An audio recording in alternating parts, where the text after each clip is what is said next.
Well, hello everybody. Welcome to another episode. I almost said brand new episode, and it is a brand new episode of We Watch Shudder, but I don't want to give anybody the impression that it's a brand new movie that we're talking about. I am not even out of the intro, and this show is already off the rails. This is We Watch Shudder. My name's JD. Who's here with me?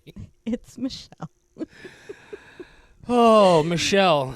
Yeah. So guys, it's right there in the title. We watch Shudder, right? If you don't know what Shudder is, I'm honestly curious why you're listening to the podcast at all. I'm glad you are, but that just seems like a random choice.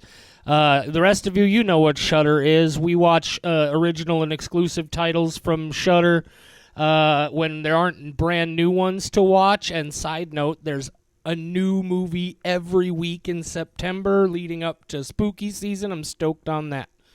But in those weeks when they don't have new releases, sometimes we go back and revisit older original and exclusive releases that came out before we started the podcast, and that's what we're doing this week.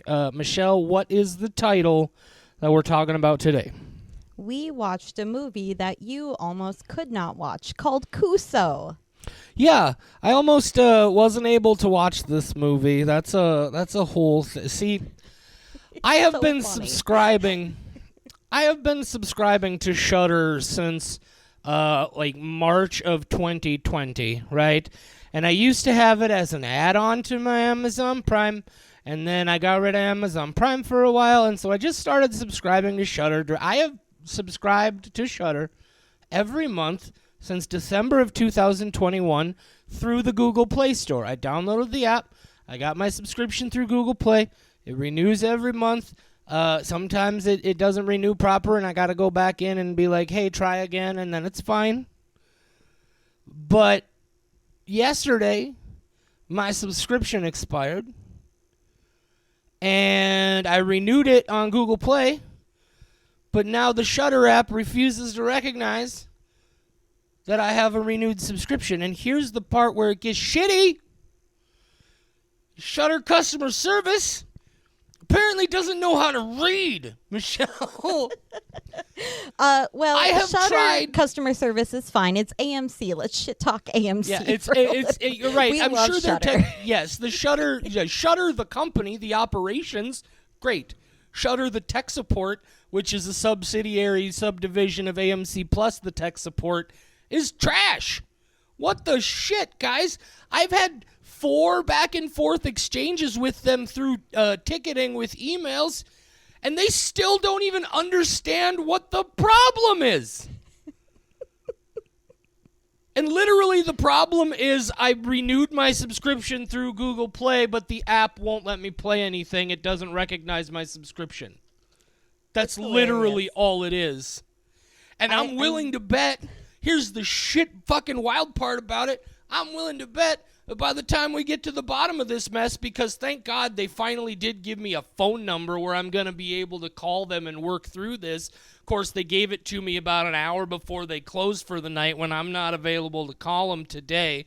So now I got to wait another day to get this shit figured out. And I promise you, what I'm going to find out when I call them is they're going to be like, oh yeah, that's something you're going to have to troubleshoot with Google Play. And then I'm going to fucking explode and this podcast will be over. I'm telling you, just send them our website and be like, listen, I watch Shudder. It's in the title that I watch you. I would love to watch you some more. Don't make us become We Watched Shudder. Right? Guys, and you have to, I realize some of you are just like, this is the most boring story ever, JD. We don't care. Yeah, tech support sucks. Guys, I have had so much fucking bullshit. Like, how are you able to do tech support if you don't have basic reading comprehension? Michelle knows how I write.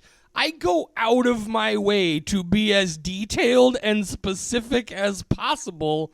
It is very difficult to misunderstand me in a written message. Would you say that is correct, Michelle? Just like your dialogue, you are definitely long-winded in text form.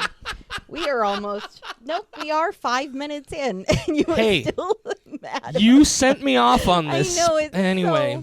so funny. It's so Sam funny. Zimmerman, everybody at Shudder programming and operations, you guys are beautiful. You got to talk to your tech support people. Holy shit. I hope there's not like one lady named Darla who's the single tech support and we just got her fired. She's trying her best. Also, Shout Sam out to Zimmerman Darla. is definitely not listening to our podcast, but that's okay. Sam Zimmerman is too busy doing tech support for Shudder. And they're like, oh, damn it. I thought I was doing really well. Yeah, it's great. Like literally, so I explained to them that issue, right? I was like, I was subscribed through Google Plus, but it's not registering. It's telling me I don't have an active account. And literally their initial reply was, hey, our records show you haven't had an account with us since December of 2021. Sorry, we can't help you.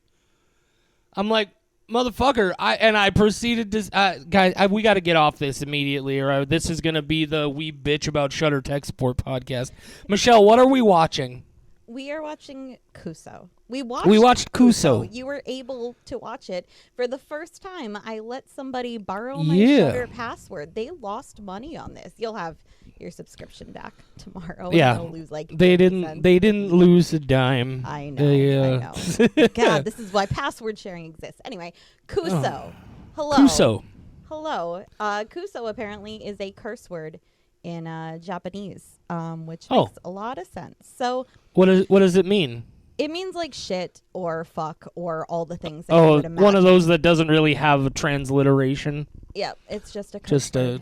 Just a profanity. Well, that I guess makes sense. I don't know. So Kuso, this is actually a movie that's been on my radar for a while, especially because it was directed by Flying Lotus, or according to the credits, is directed by Steve. But Flying Lotus also had a segment in, I believe it was VHS, was it 94 or 99? I can never remember. I'm looking right now. It was VHS 99. Yeah, the Aussies Dungeon segment, which I loved. I really enjoyed that whole anthology. You can go back and check out our episode about VHS 99 in our episode archives. But I really enjoyed that segment, and I was like, I really need to go back and watch this movie that people have been saying you got to check out because it's weird and crazy and fucked up in all the ways that you're supposed to really love. And so I was very excited to go into this one. Michelle, were you excited to go into Kuso, directed by Steve, a.k.a. Flying Lotus? I was excited but apprehensive because I knew David Firth was involved, and I knew I had to be prepared, and I still was not prepared enough. Who is David Firth? Oh, okay. So David Firth, back in my junior high years, he became pretty big on Newgrounds as a Flash animator creating Salad Fingers. Oh, okay. Yeah, I know Salad Fingers. Yep. David Firth is responsible for Salad Fingers. Okay. And fuck Salad Fingers. God, the nettles just get in my head occasionally and make me itchy. And I haven't watched it in probably 8 years, and it still makes me uncomfortable. So I was apprehensive, and not as apprehensive as I needed to be to watch Kuso. Yeah, I'm aware of Salad Fingers, but I'm not familiar. I think I've seen one Salad Fingers clip one time, and frankly, that was enough for me. So Kuso is the film we're talking about today. 2017 release. Apparently, just the talk of the town at Sundance that year, as I've read here. Michelle, do you want to get these people a summary of this film, either from the Shudder or the IMDb website? Sure, I'll read the you Descrippy script. Descrippy script. So from IMDb. Right, because once again, the Shudder Descrippy script is a goddamn novel. Same person doing tech support. They're too busy writing novels of the descriptions of movie to help you get your account going. Okay, from IMDb. Events unfold after a devastating earthquake in Los Angeles. Kuso, 2017. A Shudder not exclusive. Rated. A Shudder exclusive.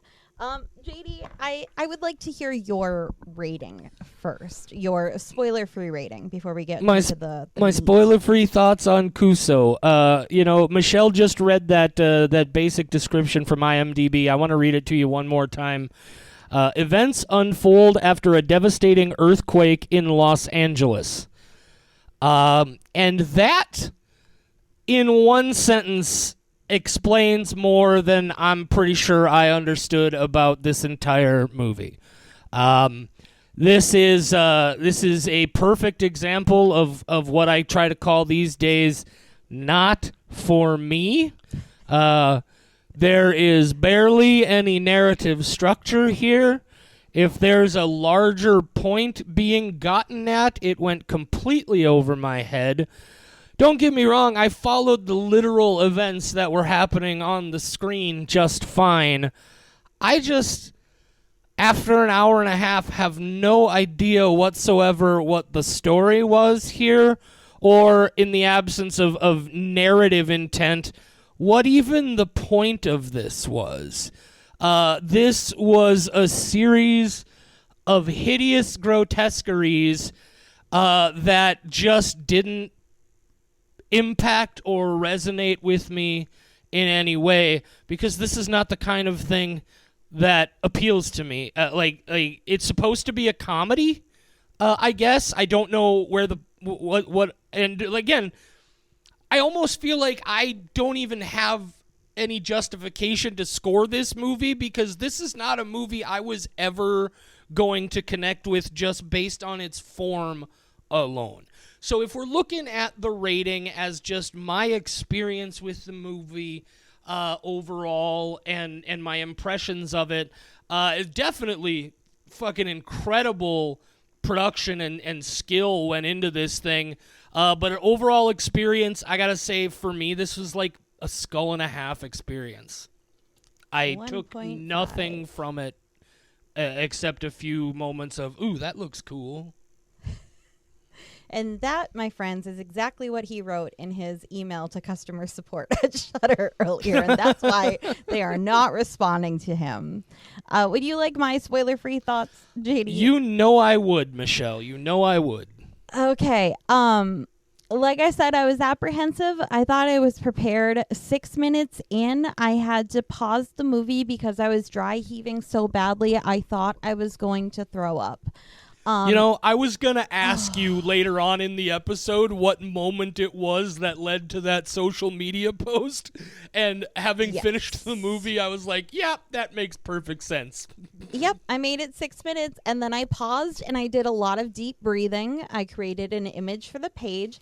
I was so scared to keep going because I was like, well, I have to watch it, but I am truly scared that I am going to throw up. And I don't like admitting my weaknesses on the podcast because I know my enemies are listening. One day they're just going to bombard me and make me watch that scene and make me vomit, and it's going to suck. I know they're out there, the evil villains of my life are, but like, oh my God, I had a very hard time. I was trying to figure out how to rate this. I would give that storyline a 0. I would give it a negative score if I could. I hate it. I hope I never, ever have to see that again. But then the rest, you said, oh, it's a comedy? Yeah, it was really funny, and it made me laugh out loud. I really like the bus driver character. I like the songs at the beginning. It did get a little... I don't know. It definitely was very David Firthy and upsetting. It did make me feel emotions that I think maybe other people who aren't completely numb to horror movies might feel, of just being so uncomfortable. But it's also kind of outside the realm of our metric system when it comes to scoring movies. Right. I don't... Like, I feel like if you are the kind of person that this movie is for, it's probably a perfect movie for you. Exactly. Right? Like, I can't say it was a bad movie because I'm not even sure what just happened. Because I don't, like you said, I don't think it's bad. It's... there's definitely things that I like. The abortion clinic, which we'll get into in the spoiler section, hilarious. We'll just say the toilet scene, hilarious. Hannibal Buress, hilarious. The comedy really, really resonated with me. It made me so physically uncomfortable, though, that I guess I will give it I feel like this is too low, but I will go with a 3.5 purely on my enjoyment scale because there was some stuff that was just past my threshold and I had That's to fair. pause. But yet there were other parts that I truly did, like little hidden gems in it. So I'm Sure. gonna go with a 3.5 Well, overall. Michelle at a What a 3.5. weird experience. Yeah. Yeah, very much so. Michelle at a 3.5 and me at a 1.5 gets us an average of 2.5, which is right down the center, right down the middle. I think that's fair. You know, like I said, overall, you're mentioning David Firth. It did come to me that Tim Heidecker is also involved in this movie. Look, I in certain ways, this is reminiscent of a lot of the things that I've seen Tim Heidecker involved with. Yep. And I've never been a big fan of that's just any of those things as well. Again, not in the sense of I think this is garbage or there's anything that I actively dislike. I just, look, frankly, I don't get it, right? They, Tim and Eric Awesome Show, great job. I know so many people who think this is the funniest thing they've ever seen, or at least at the time when it was happening, they were real big on it. I don't understand the humor. For me, I don't get what was supposed to be funny. I guess to a certain extent, I think certain things in this were supposed to be funny, but it felt like such an unlikably juvenile sense of. Anyway, guys, we got a spoiler section. We can talk about these things more in depth. Do you have anything else you want to say before we get into deep spoilers territory, Michelle? No, we're 15 minutes in. Let's just get into the spoilers. Let's get it over with. Guys, if you want to go see this movie before we spoil any of it, I mean, now would be the time to hit that pause button. All right, Michelle, you've been asking to do this since before I even finished the film. So why don't you go ahead and attempt, for the people who did not, in fact, go back and watch the movie, why don't you go ahead and attempt to summarize what happens? Easily. So if you're not familiar with our show, hello, this is a very weird one for you to join us on. Just like Kuso, we are kind of outside of our norm, where we don't usually spend 15 minutes and like 1/3 of that being complaining about the platform we love so much. But I definitely called dibs to do the recaps a lot, and usually I try to do it off the top of my brain, just summing up in a very, very haphazard kind of way.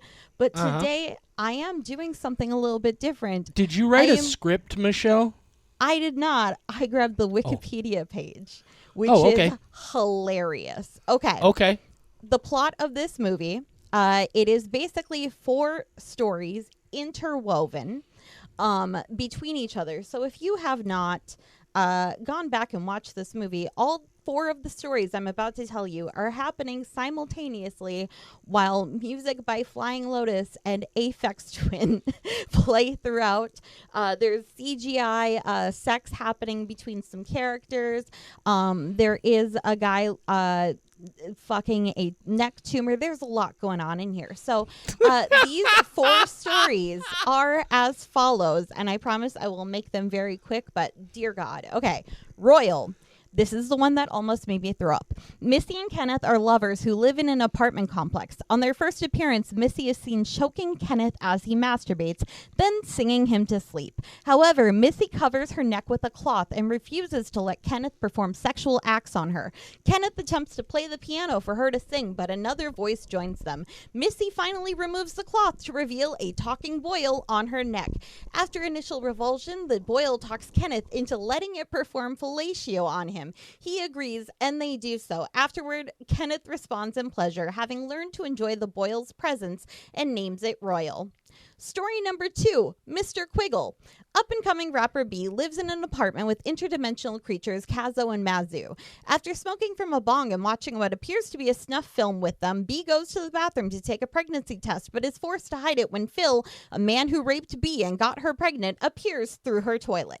Having tested positive, B goes to Dr. Clinton's clinic for an abortion, where she meets Manuel, who is cured of his fear of breasts by Mr. Quiggle, a large bug living in Clinton's anus.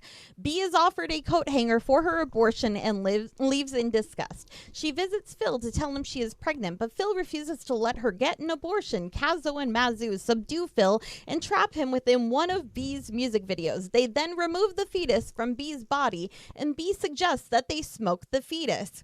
Story 3, Smear. Charlie is a small man who goes to an exclusive school in the forest and is fed terrible food by his mother, which causes him to constantly need to defecate. Laughed out of his classroom for doing so in his pants, Charlie runs into the forest where he finds a strange creature with only an anus-like orifice with a worm-like tongue. He feeds the creature some of his feces, which causes it to apparently evolve, growing a face in place of its tongue. On their second meeting, the creature transfers a beam of green light to Charlie's head, empowering him to stop going to school and overcome his mother at last. Charlie later feeds the creature dog feces, which causes it and its apparent offspring to vanish, leaving Charlie and the dog standing in the forest. Story 4, the last one, Sock. Angel, a woman crawling on the ground and eating concrete, tells herself she needs to sacrifice her baby. The voice of God speaks to her and tells her that her baby is missing and she will find it down a hole that she claims leads to hell. Angel crawls into the hole but slips and falls all the way down. She witnesses another man being consumed by a creature in the hole and is yelled at by Jenny, an inhabitant of the whole world. Angel is swallowed by another creature in the hole. She travels down a long surreal tunnel before coming up out of the ground inside a creature similar to the one from Smear, witnessing a large object flying over Los Angeles. After the credits, Bus Driver performs another spoken word piece about surviving the earthquake.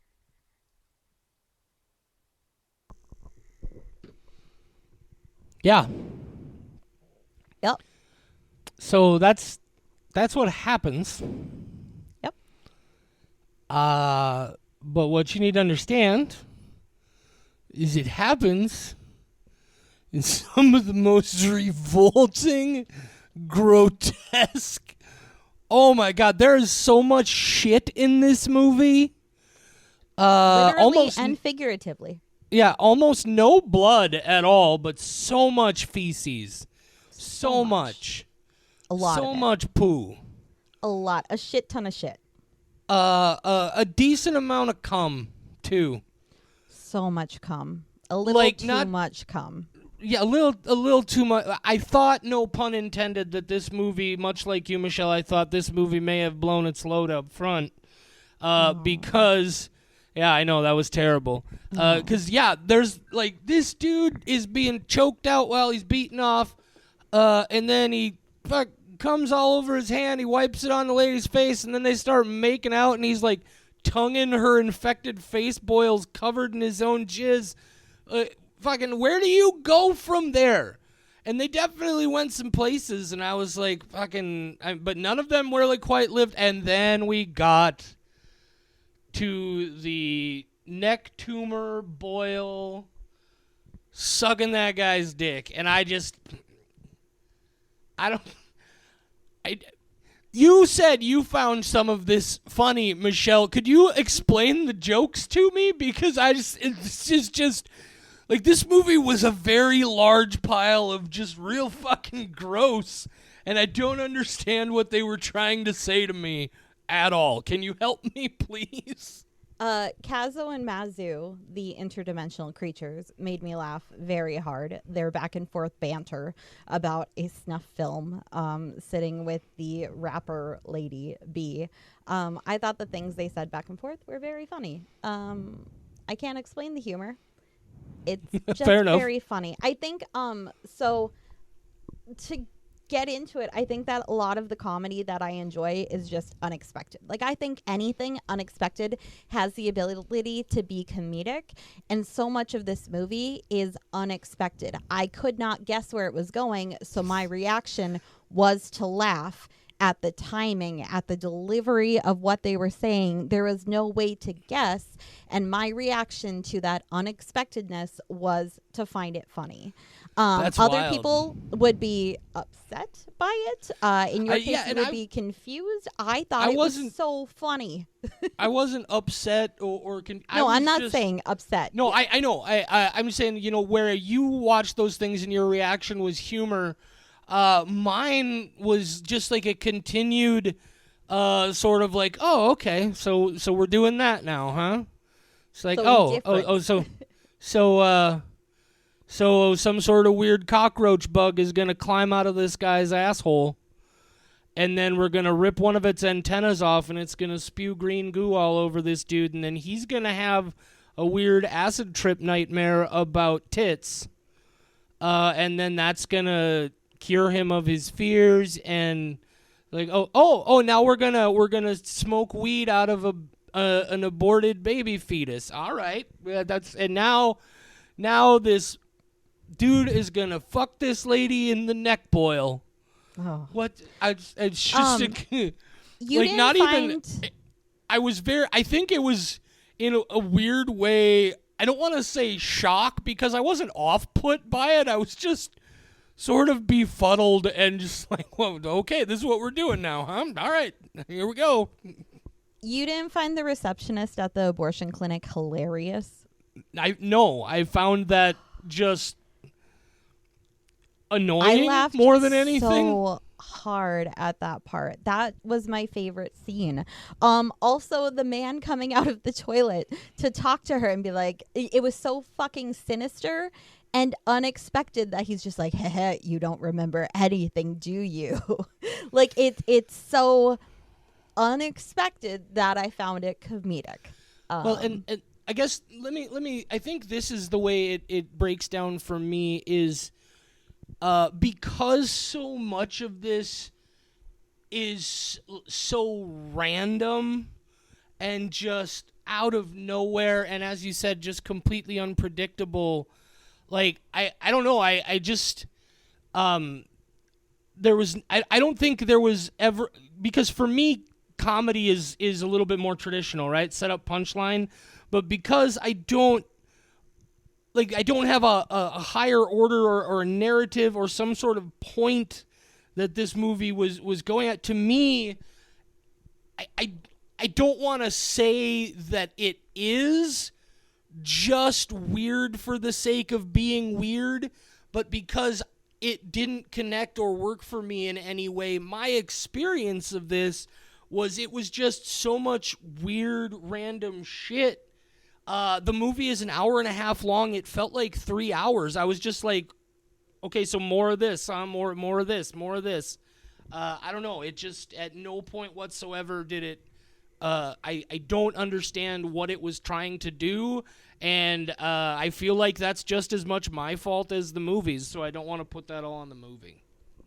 You probably never had a phase of RAR XD Rafflecopter, did you?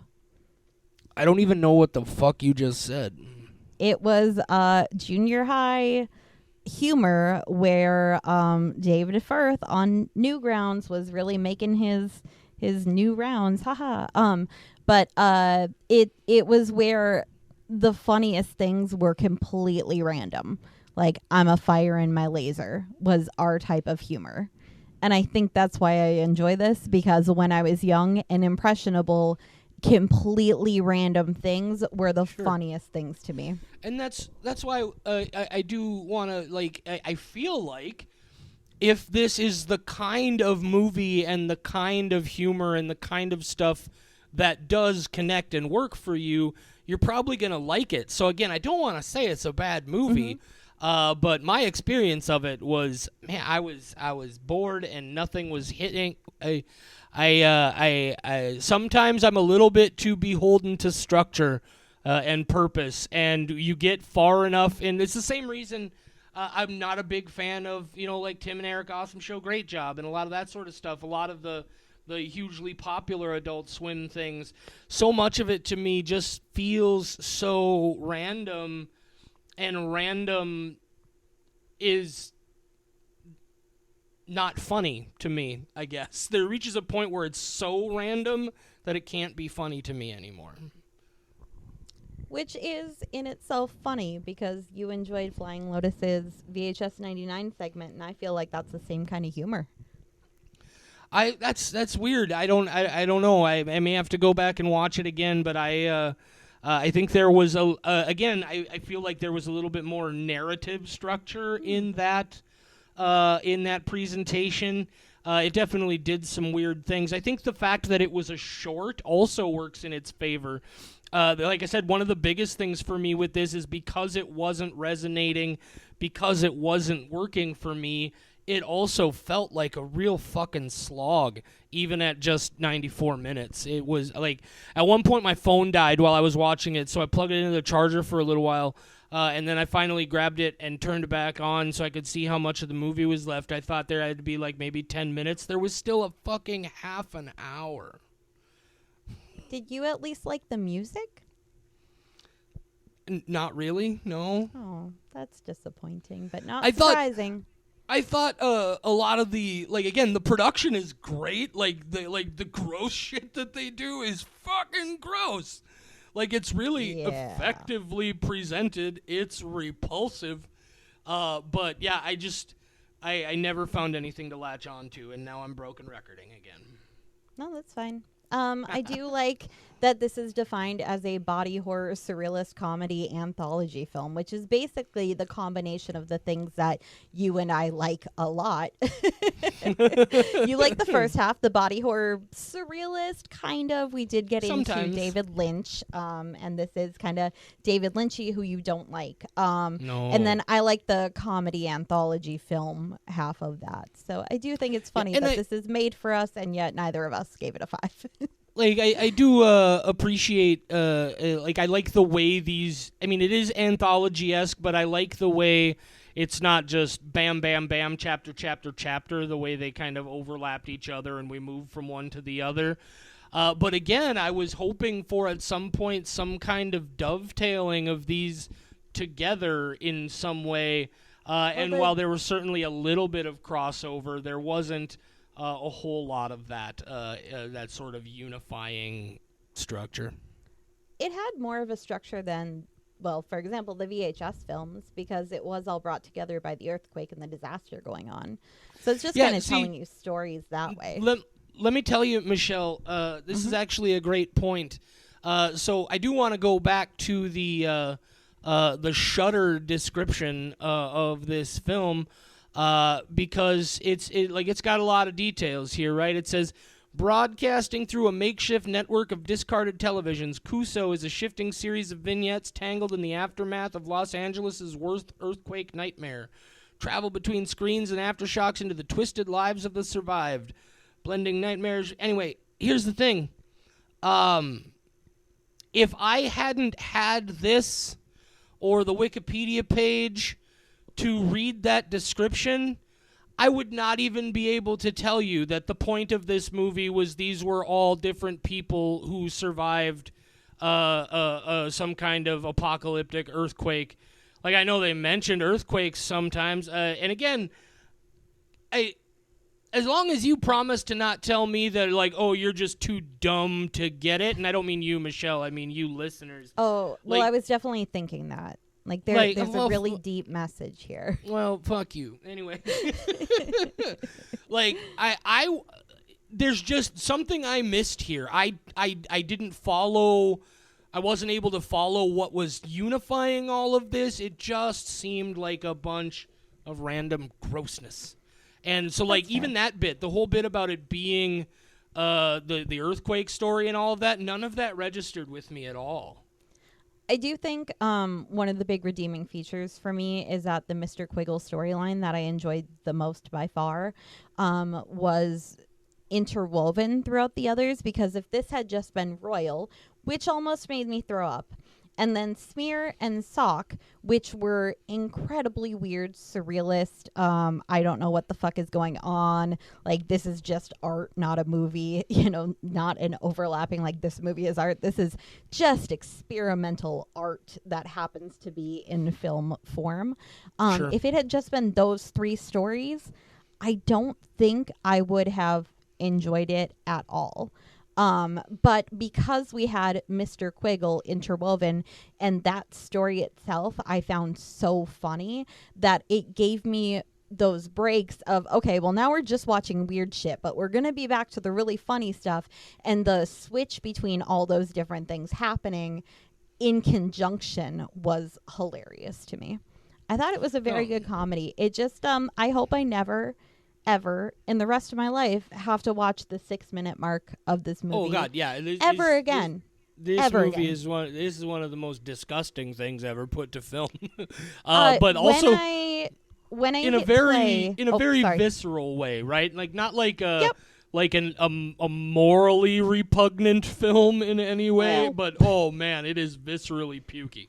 Oh god, I can't even. I was worried I would start dry heaving while talking about it. I had to talk to my husband yesterday and explain the storyline just so I could get used to talking about it and thinking about it, because I was sitting there like, I was gagging telling him what went on. It is awful. When I hit pause at 6 minutes, and this is something I rarely have to do, it was the sound paired with combination was a lot. And I kept being like, I have to continue. And I was just staring at the play button being like, I am so worried. So what I had to do, I had to cheat a little bit, and I muted it. And then I hit play to get myself used to what I was watching for 10 seconds. And then I unmuted it, and there was still some, and I just tried to look in the corner and watch out of my peripherals. It was way too much for me. This movie goes there. Man. You know, I did think, even though again this one didn't work for me personally, I feel like this movie would be the ultimate nightmare repulsive double feature alongside Mad God.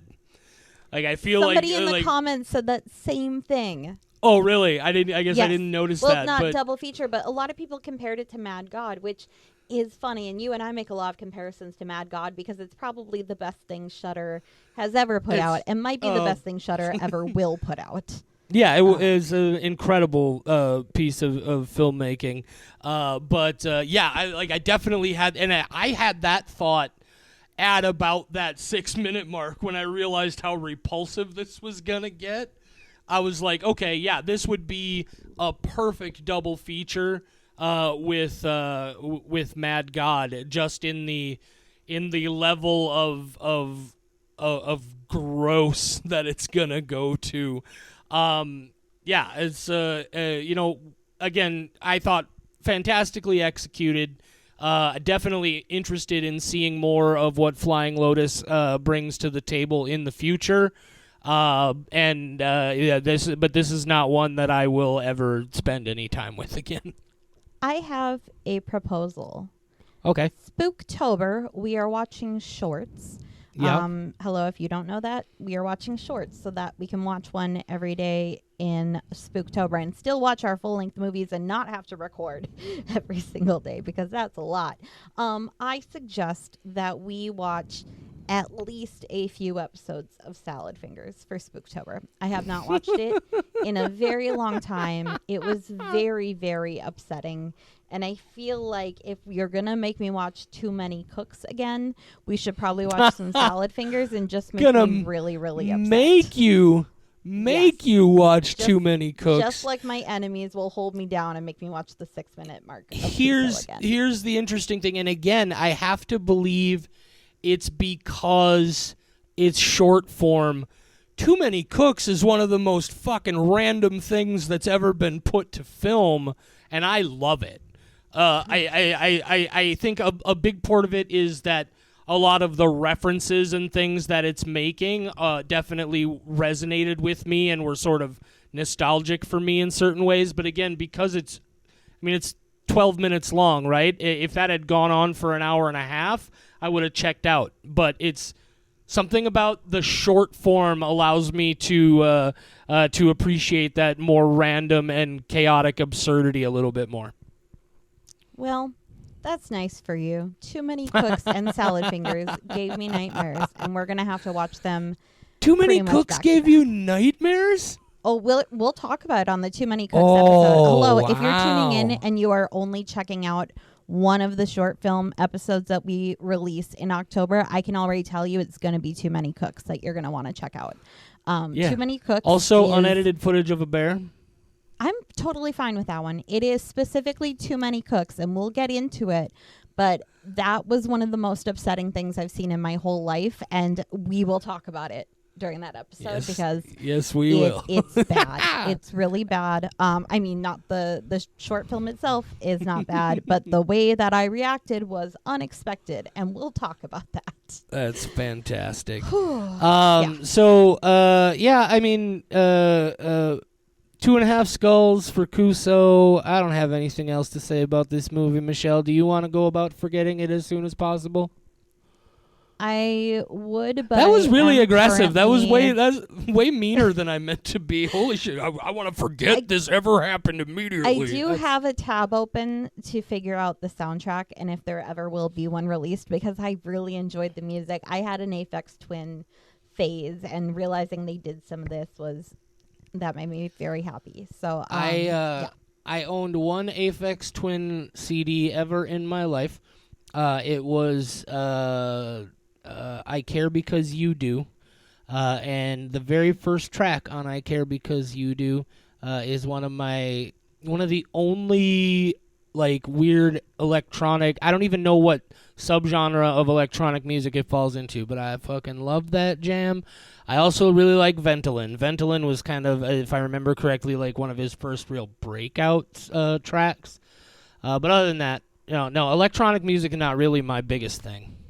Electronic is one of my favorites. It's electronic and Ella Fitzgerald and sometimes rock. I'm a weird person. But Come to Daddy by Aphex Twin is one of my favorite music videos of all time. The video is fucking, it's aggressive. Yep. It's anyway, we could sit here and talk about music all day. That's not why people are here, guys. We appreciate you tuning in. Again, make sure you get us those recommendations for short films to watch in Spooktober. Other than that, we'll let the pre-record take you out. Say good night, Michelle. Good night, Michelle. We Watch Shudder is a production of Rat Factory Media, your home for all of today's Rat Factoryist podcasts. The views and opinions of the hosts and guests of We Watch Shudder are their own and do not necessarily reflect the views and opinions of Rat Factory Media. But wait, aren't Rat Factory Media and We Watch Shudder the same people? Shut your cake hole, Charlie. Nobody asked you. We Watch Shudder is available free on all major podcast platforms, and the easiest way to support We Watch Shudder is also free. Just leave a rating and review on your platform of choice. Merge your consciousness with ours on Facebook, Instagram, TikTok, and Twitter. We're at We Watch Shudder on all those social media platforms. Or find us the old-fashioned way, on the web at WeWatchShudder.com or by email at mail@WeWatchShudder.com. Heck, you can even leave us a voicemail at 701-566-9510. No, seriously, 701-566-9510. Try it if you dare.